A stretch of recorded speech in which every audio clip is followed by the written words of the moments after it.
Hey, what's up, guys? Welcome back to another awesome weekly market forecast. And in this week's weekly market forecast, we're going to have a look at the 7 setups that are going to start off our new trading year.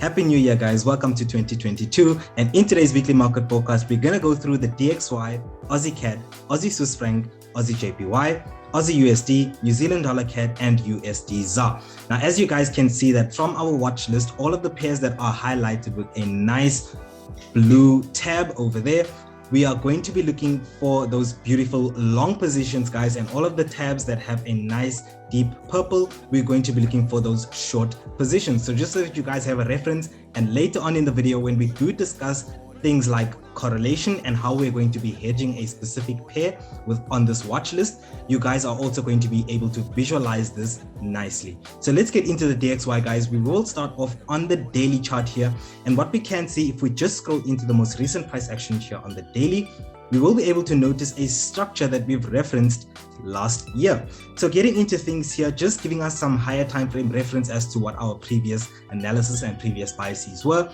We had prices creating support, higher time frame, resistance over there, pushing to the downside, and then obviously we see prices entering this sort of structure here at the bottom. So nonetheless, if we go back to this key area over here, we've got some important higher time frame resistance over there. So we can just put a horizontal ray to just mark that out. And what we can notice about this resistance over there is that that resistance is obviously a higher time frame resistance area. And what we can see about this price action that is approaching this higher time frame resistance area is that price is approaching in some sort of an ascending structure. An ascending structure, yes, that obviously has not completed as yet. So we still do have the potential for prices to come into this area of confluence where we do have a nice, beautiful resistance area, and as well as our third touch of this ascending structure. So we've got obviously our trend line marked out there, and we've got this beautiful zone where obviously we see this nice confluence running in there for those sell bias trading opportunities to work off. But what do we notice about the most recent price action? Most recent price action, we've got some momentum to the upside, basically violating this important key resistance area, because we've seen prices reacting from this area nice and impulsively, giving us beautiful momentum to the downside. And we've seen prices once again reacting to this area just before prices broke to the upside. So we do also understand that price is due for a retest of this structural support area. So what we will be looking at, guys, over the course of next week, dropping down onto the 4 hour to just get a reference of our structure over here, we will kind of see that price is stuck within some sort of a range. So we do have some important resistance running in over here. We've also got some important support running in at this key area there. You guys can see that by these horizontal rays. And what we have is price action in between this key resistance and key support area from a 4 hour. So from a 4 hour, we've got a nice, beautiful consolidating market. Now, what we have basically from a higher time frame is that we are expecting that prices can come and complete the structure up top. So what we're going to be doing, guys, over the course of next week is we're going to be trading in the direction of this current momentum that we're seeing, and we're going to be looking for those bullish bias trading opportunities. So what we're going to be trying to do is isolate some structures that allow us to trade any bullish bias price action, even if prices do violate our nice structural support there. We will obviously use this support structure as reference to watch for prices violating below, maybe breaking back above, and then coming back to retest this area for some potential long trading opportunities. So long story short, guys, on the DXY, we're going to be looking for that potential upside. Reason why we're looking for upside is because we have a nice set of equal highs and still the potential for our structure to complete from a daily time frame. So if prices do deliver us this nice, beautiful momentum to the upside, or basically a nice follow through of this momentum that we see there, breaking our structure, what we will be waiting for up top is for some sell biased structure to form. So we're looking for that price action move to the upside because we are currently at support, so it makes more sense to buy than it does to sell. But obviously we've got this higher time frame perspective that long term, when prices do come up to our resistance areas, we will see some downside, or we could see some potential downside because of this nice area of confluence where we have resistance running in from multiple angles. So guys, short-term bullishness on the DXY, long-term bearishness, and then we'll basically just have to wait and be reactive to the current price action. Going on to our first pair of our weekly watch list, we're kind of going to be looking at Aussie CAD. Now, Aussie CAD has the most beautiful structure that is kind of forming. I'm absolutely in love with the structure that I'm seeing here on Aussie CAD. So this is going to be very interesting to see how price action basically delivers us this entry, because everything is just looking absolutely beautiful here on Aussie CAD. So going into the higher time frame structure, just getting a nice reference of what we have higher time frame and as well as some previous biases. So I think for this one, guys, let's just give the grace and go on to the weekly, because we do need to talk about this and just reference why our higher time frame bias is slightly bullish. So looking at things, guys, from a higher time frame perspective, we've got some structure here on our left hand side, prices coming down, establishing some support, creating some resistance, and then making a move to the downside.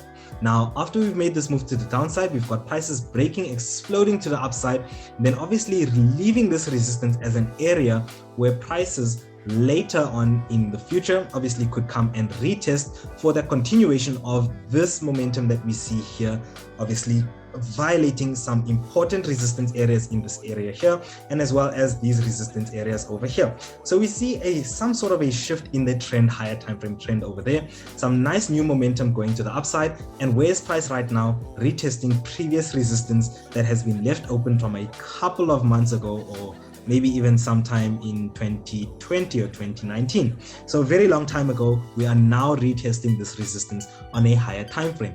If we come down to the most recent price action and we look at the nature of how we are retesting this resistance, we see that yes, price action was impulsive, coming towards the support structure, but after we violated the support structure, you guys can see we broke below this nice key area, we've broken back above. So first signal of some corrective price action moving to the downside.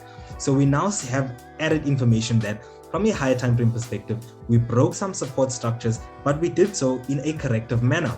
Now, if we drop down onto the daily, we'll get a reference of the structure that we are looking at now.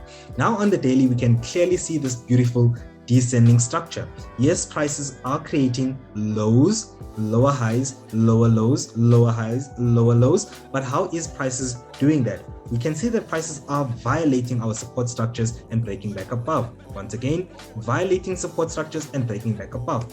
So now we've got this reference of this daily structure, obviously moving to the downside, but in a corrective manner. So showing us what a loss of momentum as prices are making their move to the downside. Now, looking at things from a daily perspective, the structure that we have here, important key levels of structure, we've got our previous support that obviously we have prices breaking below and breaking back above. Now, from a daily perspective, we haven't seen any red candlesticks coming back to retest this area. So we do understand that from a daily perspective, this is a nice key support area that we want to be focused on for our low buys. So any buying opportunities, obviously once prices do come into this area, this is a nice key area that we'll be looking for that upside continuation. But what do we need to do, obviously, because we want to trade over the course of the next week and whenever, let's drop down onto the 4 hour just so that we can get a reference of what structure we have here. So looking at things, guys, from a 4 hour perspective, we had a beautiful move to the upside that we forecasted sometime last year, where obviously we observed this nice, beautiful descending structure, and then we saw this momentum to the upside coming to fulfill this 90% rule of the structure that we were looking at over there. But nonetheless, if we look at the most recent price action over here, just in this piece over here, we've got some previous support. So we've got price action coming in from the top, establishing some support, establishing some resistance, obviously then violating that structure to the downside. We can even say maybe coming down to these support structures over here. But nonetheless, what I want to do is I want to highlight this area as a key area. Obviously, we see prices reacting to this area as support and then resistance. So it's a nice swap area that prices broke above and never quite retested before the continuation to the upside. So it is an area that we want to be looking at on a lower time frame for a potential reaction from Aussie CAD. So simply enough, guys, what we're going to be doing is on Aussie CAD, we're going to be nice and bullish, looking for that upside continuation. What we need to be waiting for is for price action to either tap into these levels first. If we don't see momentum to the upside, we'll obviously wait for that lower buy. But once we find either a reversal structure in this area, we will be looking for that momentum to the upside. Now, if we don't obviously find an entry somewhere in and around this area here, we will have previous lower structures where we wait for price action to break back above, come back correctively and retest before we find that continuation to the upside. Now, where are we looking for the structure to go? We have that higher time frame structure that obviously gives us a beautiful 90% obviously completion of this descending structure over here. at the beginning of this corrective structure, and that is a potential area where we could see our nice bullish momentum at least terminating there. So we've got a nice higher time frame analysis here on Aussie CAD. Our focus, guys, over the course of next week will just be to start seeing price action obviously decelerating as we're approaching our support structures, and the lower price moves for us, the better the risk to reward ratio on this bullish momentum that we're expecting from a higher time frame, guys. So beautiful bullish momentum on Aussie CAD, guys. Let's go on to the next pair. That's Aussie Swiss franc, and we'll start off on the daily as well. So guys, Aussie Swiss franc will be a little bit quicker with the analysis and obviously just run through because it's an AUD pair. You can reference some of the structure, but nonetheless, what we do have here is price action coming towards these lower structures here. We've pointed out these lower structures from a daily perspective. We've violated these lower structures and obviously broken back above, and then obviously we've seen that bullish continuation. But if we drop down onto a 4-hour, we'll be able to observe some nature in the price action. We obviously see on a 4-hour clear momentum to the downside, and after we've seen this momentum to the downside, we've seen prices moving to the upside in a corrective manner. So based off this kind of a structure, we know that we want to be sell biased on this trade. Why? Because we can see an ascending structure and some clear momentum violating structure to the downside. So the structure on the 4-hour, or the larger structure that we can see that we also reference from a daily, is clearly giving us an indication of looking for bearish biased trading opportunities. But if we come here on a 4-hour and we look at the most recent price action, what do we see about this most recent price action? First of all, we see prices creating equal highs. What do we know about these equal highs? That price sometimes likes to come back at a later future date in time to come and violate those equal highs, basically just for the function of grabbing some liquidity, or just involving both buyers and sellers in the market, because we do know that there are obviously people that are selling from resistance, so that's bringing a seller into the market. And when prices maybe do violate, obviously there's break and retest traders that will also involve themselves here. So there's buyers and both sellers involved if prices do come to these equal highs, and price likes to find those fair value areas. So what do we see about the nature in the price action? We see momentum coming up to this key value area here, obviously not giving us a higher high, but giving us a nice set of equal highs.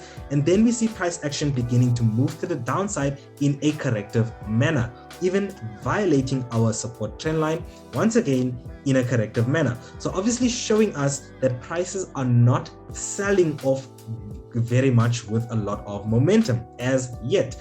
Prices are still moving to the downside, but we are moving so in a corrective manner after we've seen some clear momentum to the upside. So based off this most recent price action, guys, what we will be looking at is previous areas where we've seen basically this bullish momentum coming into the market, and we look for price action to basically come and retest or react from those previous support structures. So guys, from a higher time frame, we're expecting prices to basically come down and give us a nice beautiful third touch of the structure. You guys can see we've got a first touch there, we've got a second touch, and we could come down potentially and give a beautiful third touch for this move to the upside that hopefully does violate these resistance areas, bring us into a nice resistance area, higher time frame resistance area of value, previous support that the market obviously broke below and could retest as resistance for that move to the downside. So let's wait for price action to give us this nice beautiful buy. If we do get this beautiful buy, as price action comes up to resistance, we obviously have this nice higher time frame resistance structure that we could be looking for that bearish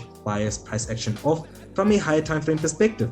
So guys, on Aussie Swiss franc, next week we're going to be looking for some bullish bias price action because of this most recent price action and where price action is right now. And then obviously at a future date in time later, who knows when, but nonetheless later after price action does come up to these resistance areas and obviously violate them, we will begin to look for some sell biased setups that obviously allow us to trade any bearish momentum that might follow through on this nice beautiful momentum here that we've obviously seen violating some support structures. So guys, this is our nice beautiful forecast on Aussie Swiss franc for the year. Let's go on to AJ. So we'll also start off on the daily.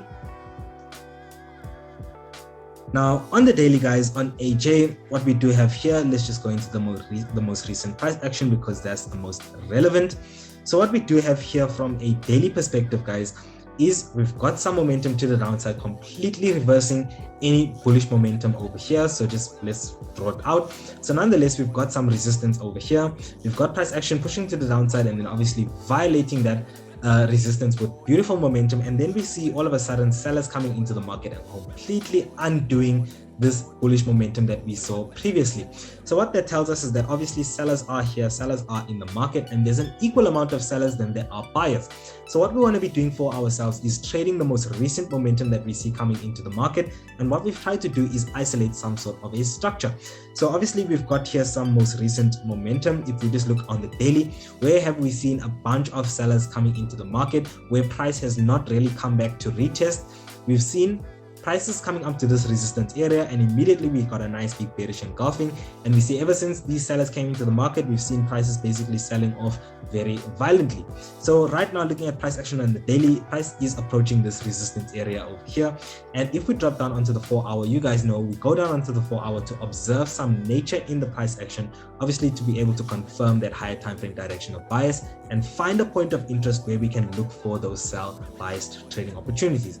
So guys, on the 4-hour, what I do have here is I have identified a nice point of interest from a 4-hour within this nice beautiful wick over there. And what we can see about this structure on a 4-hour is that we have some nice momentum pushing to the downside. Obviously, nice beautiful corrective structure. We've got a first touch over here, second touch, and at the third touch, what do we then have? We see prices obviously being fractal and giving us another ascending structure at our third touch of price action. So obviously, how do we know that this is a separate structure? We observe the difference in the nature of the price action. Here we see beautiful impulsive momentum that obviously gives us a reason to isolate this structure as one piece of price action because there's one nature, and then obviously this nature looks very different to this nature over here. So what we then done is obviously isolated these as two separate structures, and we observed that we then have at our third touch another ascending structure. So what we're going to do for ourselves is we're going to use this resistance as reference, as a nice beautiful higher time frame reference. Any entries that we do find above this resistance obviously will be our risk entries. We have our point of interest that where we begin to look for our reversal structures from a smaller on a lower time frame. So obviously if we don't find any reversal structures within this resistance on a smaller time frame, then our next set of entries will come through obviously once prices do violate our nice beautiful ascending trend line.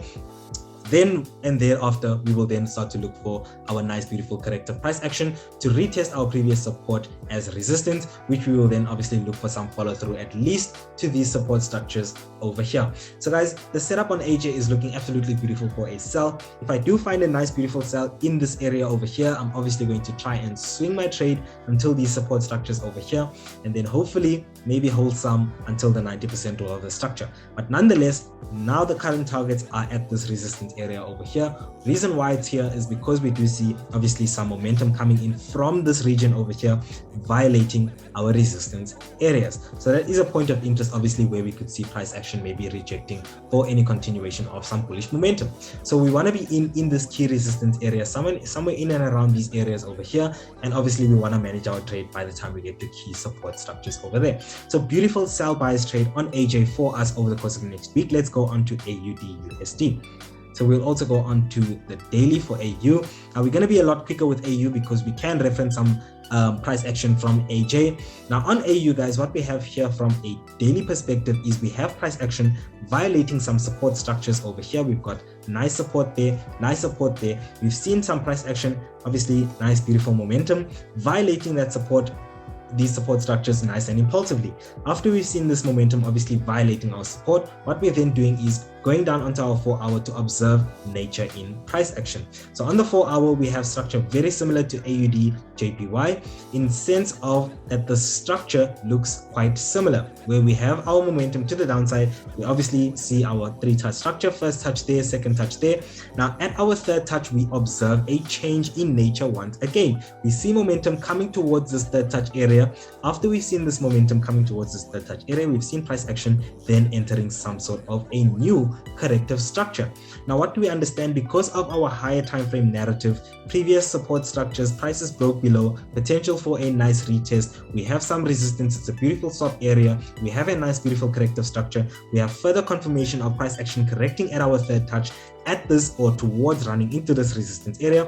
What we will be then doing, guys, over the course of next week is we will be using our resistance for reference. We will be looking for structure for sell biased setups in and around these resistance areas here for that move to the downside, hopefully until these support structures over here. So this is kind of where I would like to ride my trade to the downside if we do find nice resistance over there. And obviously if prices do decide to violate this resistance area, what we will be doing is waiting for prices to break back below and then obviously come back and retest our previous resistance. Once we find that retest, we will then have confirmation for that downside confirmation. So guys, looking for some sell bias setups obviously on AU in this area. We will be focusing on this third touch entry. If we don't find a third touch entry, then obviously our reduced risk entry, and then obviously once we find either one of those setups at our resistance area that we've identified, obviously directional bias from our higher time frame points of interest around 4 hour, we will be looking for our sell bias setups to the next key support area where obviously prices could react from and continue in a potential bullish run. So guys, that's our beautiful sell bias for AU. Over the course of next week, we'll go on to the second to last pair that we're going to have a look at, New Zealand dollar CAD. And also on New Zealand dollar CAD, guys, we're looking for some beautiful downside continuation. So just let's look at the daily just to get a bit of reference as to what's going on here. So looking at structure, guys, on the daily on New Zealand dollar CAD, what we've got here is previous support structures over there, nice set of equal lows, we can say, being violated to the downside and obviously breaking back above. We've obviously isolated this nice beautiful descending structure because we've seen that these support structures here within the structure are being violated and broken back above, so showing us that corrective price action to the downside. We know that from this structure we want to be bullish bias. But now, what happens when we go down onto that lower time frame to observe the nature in the price action? When we drop down onto this 4 hour, guys, what we have here is obviously we see some momentum to the downside.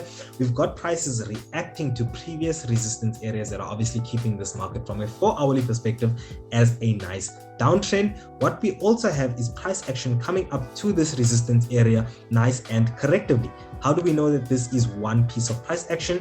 Because if we just look at the difference in the nature of the price action, we can see that ever since price action started it looked very similar. So we can assume that this is one piece of structure because the nature that happened in that area is very similar. So nonetheless, we've got this ascending structure over here. We then now have a nice beautiful break in support, and we can already see a change in the nature of the price action. We haven't seen momentum like this unless we look this far. So obviously we can see the price action correctively moved to the upside, and there has been momentum previously, and we are seeing new momentum coming into the downside. So what we're going to do for ourselves is trade in the direction of the current momentum that we're seeing. We're going to be looking for those retests of previous support in this area here from a 4 hourly perspective on New Zealand dollar CAD. So once prices obviously come into our nice point of interest here from a 4 hour, this is the area where we will be looking for that confirmation for that downside continuation. And guys, looking at the structure on this pair, we will be looking to target at least the 90% rule of the structure over here. Now, going back to what I said, remember we're going to speak about some correlations later on in the video. Looking at our New Zealand dollar CAD and our AUD CAD, we can clearly see that we are looking for two different directions on these CAD pairs. On Aussie CAD, we're looking for a bullish bias. On New Zealand dollar CAD, like you guys can see, we're looking for a bearish bias. So what we are doing for ourselves, because New Zealand dollar, because CAD is the code pair in this, obviously on both of these pairs, what we are doing for ourselves is we are hedging some CAD strength or weakness, meaning that if the CAD decides to get stronger and move to the downside or move all of these code pairs to the downside, we will find our trading opportunities on New Zealand dollar CAD. Otherwise, if the CAD is weak, and obviously we see these pairs, these CAD code pairs moving to the upside, we will find that beautiful trading opportunity on our AUD CAD. So guys, we're hedging some CAD strength over the course of the next week, obviously just because of some CAD news and some CAD whatevers and whatever's going on within the CAD. With regards to these base pairs, obviously nothing changes. We still want to be looking to sell these NZD base pairs. We still want to be looking to buy some of these AUD base pairs and obviously sell some of them. So nonetheless, we'll go on to the last pair that we're going to have a look at for this weekly market forecast, and that is USD ZAR. Now USD ZAR, let's just go up to the daily and have a reference or have a look at what our higher time frame structure is. looking at things, guys, here on USD ZAR, what we do have is we've got this nice set of resistance over here. We obviously see prices breaking nice and impulsively. After we've seen this nice impulsive break of structure, obviously you guys can see that we have isolated a beautiful corrective structure.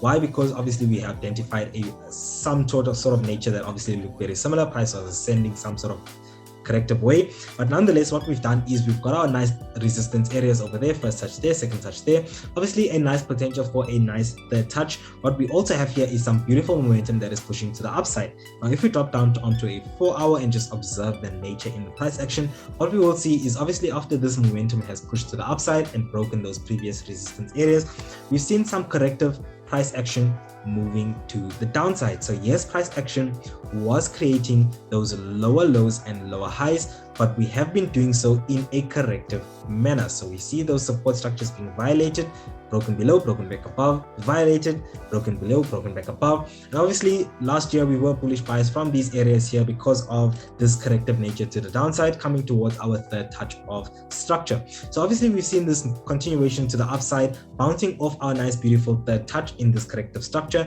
and we want to see a follow through of this momentum, at least terminating at the 90% rule of this structure. So what we're looking for on USD ZAR is for that upside continuation, guys. So what we're going to wait for is for price action to obviously give us a nice corrective structure, hopefully into this support structure here, which is obviously previous support that prices have violated below and broken back above. So at the retest of this key area here lies the most probabilities for that continuation to the upside. So what we will be looking for is for some structure that obviously confirms a nice beautiful bullish bias. And once we see price action coming into some key support structures, or obviously giving us a structure that allows us to be bullish bias on this trade, then we will be looking for that upside continuation all the way until the 90% rule of this structure. So a nice beautiful continuation structure to the upside on USD ZAR. And obviously our higher time frame narrative then tells us that once price action does give us this move to the upside, once we violate our resistance areas, guys, we will be looking for that downside or for that bearish bias price action to allow us to sell